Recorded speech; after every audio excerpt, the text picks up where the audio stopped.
Hello again, everybody. John D. Healy, a podcast called It's Good to Talk. It's always good to talk, good to listen to. Got into podcasting because I produced a book for my friend Stoney McGurn, and that's how it all started, his life story since 1941. He's still alive and kicking. Good stories, well worth to get it on Amazon. It's also on audio.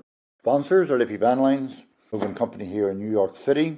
And they've been around longer than Jeopardy, running smoother than the New York City Marathon. When it comes to moving, let Liffey do the lifting. Can't buy wisdom, and they're professional. Shout out to Paddy McCarthy of the Irish Examiner USA. Catch up on the latest news and gossip, especially when Paddy McCarthy is out and about. Before I get to my guest, and he was here before, I did a quiz on the last podcast. I had Michael D. McAndrew on, sports journalist with Midwest Radio, and Siobhan McEntee Gibbons. Two guests. Jimmy sang a song as well. So I did a quiz, and let's see who got the answer right. Well, Maureen McHugh got the answer right, and she would. She's from Connemara in County Galway, living here in New York. The quiz was, there's a statue in Eyre Square. My guest might know this. I want to know who is the name of the person in the statue. Now, I would have taken Pádraig Ó Conradh, that's the name of the guy in the statue. Paddy Conroy would do, or Patrick Conroy would have done. So I'd have taken any of those three answers, not as strict as Jeopardy here. Now, he wrote a book, and the book was Os Gaeilge. I wanted the title of the book in Irish language. That some people got that. And then I wanted you to translate it into English. So you had to get it exactly right. John Paul Reddington gave it a good go because Paddy Conroy or Paul Conroy wrote more than one book. The book I was looking for, the title is called Ma'asal Beag Dubh. One more time, Ma'asal Beag Dubh. So translate that into English. Now, Maureen McHugh got it right. Perfect translation. Now, some of you said kiss my ass. No. This ass, that ass. No. It has to be exact translation. So, Ma'asal Beag Dubh means my small ass. Refers to a donkey, not my ass. Anyways, we'll keep the Irish language going. My guest today is James Dennison, all the way from Sligo, all the way over on the west coast of Ireland. He was on this podcast 3 years ago, and I want to tell him what has happened between now and then. That time, weddings and funerals. James, welcome back. Talk Thanks, to me about John. weddings and funerals. Well, it's good to be back. It's been a long time.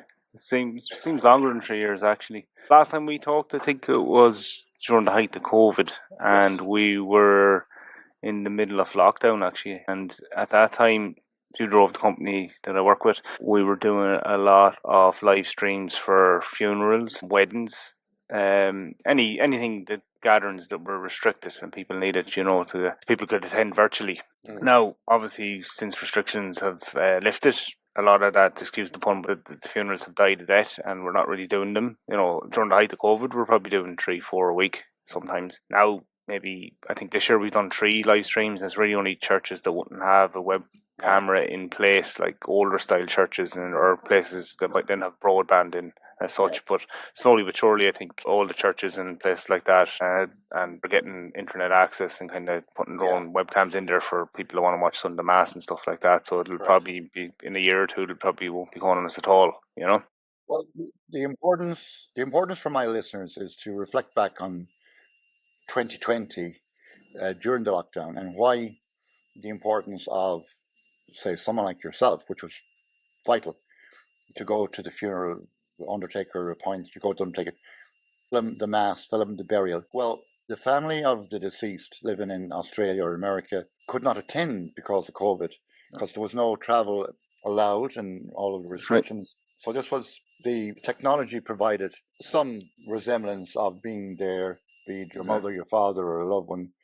I remember you did one of my school teacher, and I saw, the neighbours and members. So that was part of that. So tell me, since then, what has changed in your world? All right, yeah. Yeah, as I said, the kind of live events like that, the more family-orientated ones, as you said, there were, because family members couldn't travel because of restrictions, or else because there was, say, restrictions of people entering a church. 5 or 6 were only allowed in at some stages. So obviously that was an important service then. But since that, obviously, that's gone, and we've kind of gone more into a corporate world as such. So we're working for a lot for the universities, the county councils here, organisations doing conference work for them, and that'd be a variety of things. What we're doing there would be doing live camera feeds. So it could be a conference for, say, the Irish Pharmacy Union, and we'd go in, we'd put 5-6 cameras around the room, take care of the audio for the stage, for the podium. Speakers might have microphones, put a bit of light on the stage as well, and maybe record it for them to keep or to hand out to delegates, or else live stream it for delegates that want to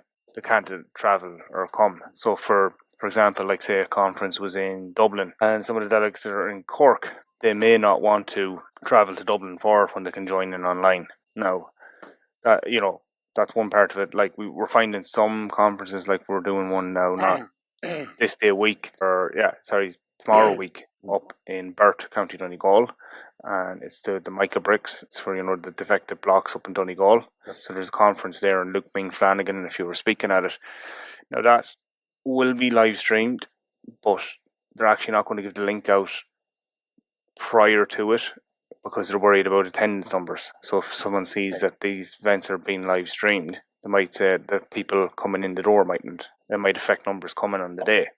So people think, oh, I don't need to travel, I can watch it. But yeah, it kind of works both ways. It's good to do that, but also it's good to have people in the door as well. So it's good to have both really. So we try and focus on getting both kind of sides. So we have Davey. Last time you were on, you mentioned the economies of scale for somebody, say, traveling from the USA back for a conference. Yeah. Like, I know we have a lot of pharmaceutical companies in Ireland, so maybe to do with that. So it saves cost of airfare, it saves hotel, and for there for 3 or 4 days, and the information that they may have to put in for that conference or research can be done for the cost, low cost. Yeah. Of course, because as I said, the conference now, this one next week doesn't have any virtual guests, but there's many that we do that, we're taking care of the screens in the room and the audio, but we're bringing someone like yourself that didn't want to fly from New York over or couldn't fly and we're bringing you're put up on the screen, and yet that two-way communication. Okay. That someone's in the room, they're able to ask you a question. You could be a keynote speaker talking about your business ventures or whatever in the past, and we can still have that, and it's nice to have you there. Again, as you said, it's a fraction of the cost. A fraction of the cost, indeed. And there are so many pharmaceutical companies in Ireland. I know you have other huge tech companies like Apple is there and all those. Yeah, you have AbbVie's, you have your Pfizer's, lots of Pfizer, of course, and many more. On point, I mean, we're dealing with the tariffs now as a result of the American government here. Well, from my point of view, as someone that studied economics, that will take a long, long time. Companies can't just up and leave Ireland and go minimum 3, 4, 5 year thing, if at all, because the likes of Intel, Apple, and those, they will look at their cost resources, and I know it's passed on to the consumer, it's passed on eventually to consumer, but so that's going to take a delay. Inflation, of course, will be the big one, because I've been following inflation now for at least 4 or 5 years, and it did get below 3%. It was up around 8, 9, 10 at one point, got down to there. I always make predictions. My prediction, that inflation will go to double digits, probably by August this year. A recession, very possible. Right. A recession could happen in September time and all that. Right. Anyone that hasn't lived through a recession, I will be doing a podcast on that and how people can survive, and companies like your own, how to survive during a recession, of course, and then the tariffs, how they affect products, like consumer products, but products like, say, that you're probably using in your own studio there. But let's get back to more about what you're doing, James. Okay. I see you're doing work with TG Carr, Irish television company. To talk to us about that. Yep. So in the moment, we're producing a short film called Coppel, which is Irish for horse. Yep. And it's written and directed and produced by Glenn Gannon. He's a local writer-director here in Sligo. Now it's under the two scheme, so it's a grant through Screen Ireland for short films. So it'll be short film, it'll be 12 minutes in length. It won't be much longer than that, but it'll be 100% in Irish. And most of the cast and crew will try. We're sourcing. We have most of them sourcing now. We're option in a couple of weeks, but generally most of them are speaking Irish to some sort of level. Just to keep it. In true to the vein, what we're doing. The film, it's a kind of short. It's a quirky. It's a bit of crack. Like it's a short film about two criminals, and they're meeting up and they're going to do a job. And on the way to the job, they're traveling. A lot of it's set in the van, and they're traveling to the job. So they're playing a travel game called Horse. I don't know if you ever done it when you were a kid or if you're ever traveling. No travelers in my family. No, so if I'm traveling in the car with you and we're driving through and we see a horse in the field, I say horse, and then if you see one, you say horse, and you count them up, and say there's 2 horses in the field, I go horse, and then I'm 3-1 to you, etc.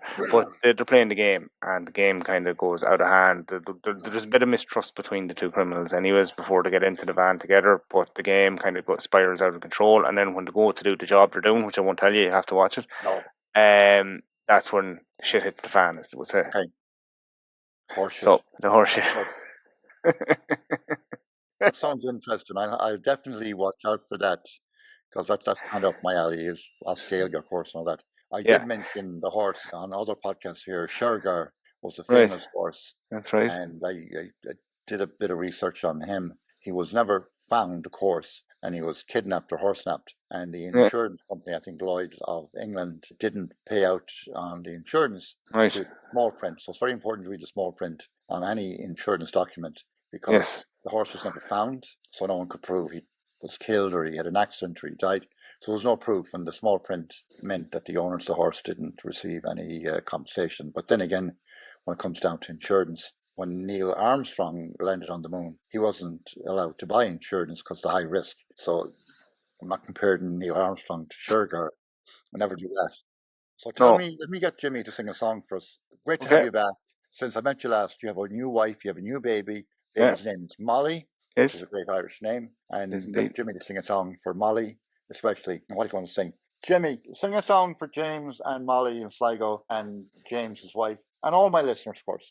On the banks of the roses, my love and I sat down, and I took out me fiddle to play me love a tune. In the middle of the tune she sighed and she said, "Harry Johnny, lovely Johnny, won't you leave me?" Now when I was a young lad, I heard my father say he'd rather see me dead than buried in the clay, sooner than be married to any runaway by the lovely sweet banks of the roses. Now I am no runaway, and soon I'll let them know that I can take a bottle or leave it alone. The mother that doesn't want me can keep her daughter home, and Johnny will go roaming with another. If ever I get married, 'twill be in the month of May, when the fields are so green and the meadows are so gay. Me and my true love will sit and sport and play by the lovely sweet banks of the roses. On the banks of the roses, my love and I sat down, and I took out me fiddle to play me love a tune. In the middle of the tune she sighed and she said, "Ara Johnny, lovely Johnny, won't you leave me?" When you heard him singing last, he was only 8 or 9. Now he's 13, I think, and he's going to college. I believe he's going to college in LaGuardia University here in New York. So he's doing good for himself. What else is going on? I had other people on from Sligo here. Gino Boyle was on, and your friend who was living in a boat. Sean MacArthur, yeah, that's right. Yes, how is he doing? He's great. He's still working away in his boat. He's actually, he stopped working really for us. He was concentrating on the boat. Right. So he was doing a bit of work here for Studio Rove. I call that boat like a barge, because it's like a whole. It was a barge. Yeah, I think it's 80 feet.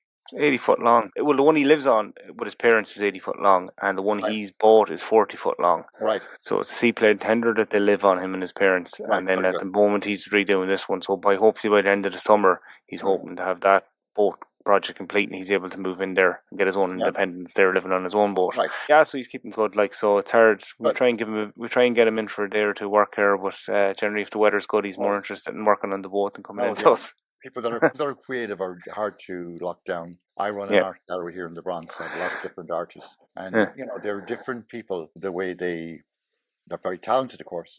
They have their own world, and I guess the art is the world, and they communicate through the art. I'm not even saying that properly, but he's doing it. Go ahead. He does his own video stuff each week that he's doing up the boat as such. So like it could be they're putting on a new roof or something like that, or sealing a certain part, and he'll do a video and put it up on YouTube, and he gets quite good hits on that. Right. So he gets a bit of sponsorship. So sometimes there might be a bit of product placement, some certain sort of glue company would ask him to put something in or give a shout out to it. So he's doing well out of that, and I think some of his videos are getting a bit of traction. So in fairness, he's doing well. And then the politician guy I had on was Gino Boyle. He is more like liberal independent, I think. Yeah. People before profit, he's with. Yeah, people before profit is correct, yeah. And his dad, I believe, was in politics, so He was. He kind of took over from his father, which is Yeah. happens. Yep. Happens here in the United States of America. Yeah. Of course, we have a big word for it here. We call it nepotism. That means when you employ all your own friends only and no one else. So it goes on the White House. Nepotism. Yeah. So you could give a job to your dog. Speaking of which, on this podcast is called "It's Good to Talk." Sure, it's good to talk, and I want to reach out to a group of people down in County Clare, and they were doing a fundraising event for a cancer awareness, cancer prevention, if I got that right. Suicide prevention, sorry. Okay. Suicide prevention, yeah. And they had a dog, greyhound, running in the race, and they named the dog It's Good to Talk. Well, that dog, greyhound, It's Good to Talk, actually won the race. I want to meet the owner and do a podcast about the dog. The dog looks great, and I know one thing about the people from County Clare when it comes to food and feeding the dog. Mayo people, we give the scraps off the table to the dog, and County Clare, they bring the dog in for dinner, and they put like a napkin on him so he doesn't spill any food. So I know that dog, It's Good to Talk is his name, is the best fed dog in County Clare. No pedigree chum, better than pedigree chum. Anyways, watch out for that podcast coming up. That dog, County Clare, It's Good to Talk. So who else do we talk about here today? While I have you, James, what else is going on in the world of your studio? Oh yeah, we're busy out. Like as I said, it's kind of with the colleges, the county councils. There's a lot of corporate bodies we're working with, but it's constant. It's a mix. It's a mix of the live events and audiovisual services, as I was saying there, for conferences and stuff like that. Maybe college graduations, but then also the traditional video where you go out and record a video and come back edit, and it could be a marketing promotional video and stuff like that. So it'd be short form. Patrick's Day Parade, yeah. We done the St. Patrick's Day Parade. That was a live broadcast. We were the presenter there. We do that every year for the Sligo St. Patrick's Day Parade, and we also we're doing Paul Jarland highlights clips for the parade as well. Okay, so yeah, I know we're busy. It's good. It's good complaint. Like there's a core staff of 3 of us here, and then another part timer, and then we're getting busy. And we always have a lot of freelancers as well. Like the Sligo community, they're loyal to us too. It's good that like people like to use local businesses, and it's good to be able to do it. Because I remember when I first qualified in video or audio production, most of the work to get doing that in the Sligo area was impossible. You'd have to be in Dublin or New York or London. It goes back since you were like 4 or 5 years old, and then you moved on to graphic design. I remember you showed us here. You were that's right, bragging about all the medals you got when you were 5 years old. 2. I got 2. 2 medals. Not too bad. I got 2 medals, 2 awards, and that was where you painted a picture on the art world. You painted a picture of a cat. That's right. The cat looked like the dog that I have. It's Good to Talk. It looked like the cat had 5 legs. Yeah, that's why you won the race. That's why the dog won the race for you. He must have 5 legs. That is why the dog won. I think that's why It's Good to Talk won the race. That was the winner. I'm sure you still have that piece of art. I do, yeah. It's not hanging on the wall. My wife wouldn't let me hang it on the wall, but I still have it. It's up in the attic somewhere. No, yeah. It was a catfish was the idea. So the tail of the cat was like a fish's tail. So that gives the impression that he had 5 legs, but he didn't. It was meant to be a catfish. I was trying to get creative. I'm sure it happens in the world of veterinary that someone has cats and the cat has kittens, but I'll say no more about the cats. Meow. No. Yeah. Anyway. So we're keeping busy here, and as I said, it's good to be able to do it around the Sligo area. Yeah. We don't have to travel too far, especially with the small family now and that. Stoney wants to say thank you because you actually designed the cover of this book. That's right. A long time ago, and Stoney looks the same in that picture as he does now. So, how's he keeping? Oh, he's alive. People do ask me if he's dead. He's very alive. On the last the last podcast, I said he's moving better than Joe Biden. And looking at that. Well, he cycles his bike, keeps fit. Right. He tries not to fall off the bike, but he's still driving. He's still active, and he's good form. Very excellent form. He always has a sense of humour. Well, I could tell you more stories, but that'll take another half an hour. So, James, good to have you on, and thanks. Good to talk. And watch out for that greyhound, and put a bet on that dog. I will. Tell your wife not to be afraid of the cats. And there you go. Let me know about the movie Koppel. Oh yeah. Irish word for a horse. I need to get you back again to talk about another movie you worked on or a play you worked on with the twins. It was called The Medium. The making of a medium. Yep. Yep. Yeah. So that was a documentary, feature-length documentary.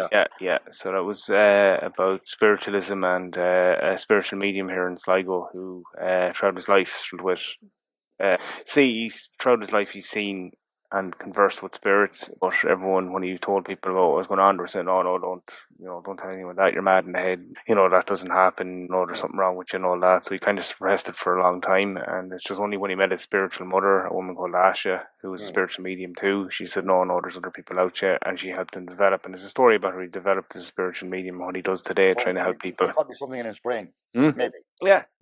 So watch. I'd send over the DVD and you can watch it. Please maybe. do, yeah. Send it to me, and I'd like to study it, and then Yeah. I can compare him to RFK, who's Yeah. running the health affairs of all people in America. Okay. So let me sign off again, James. Right. No matter.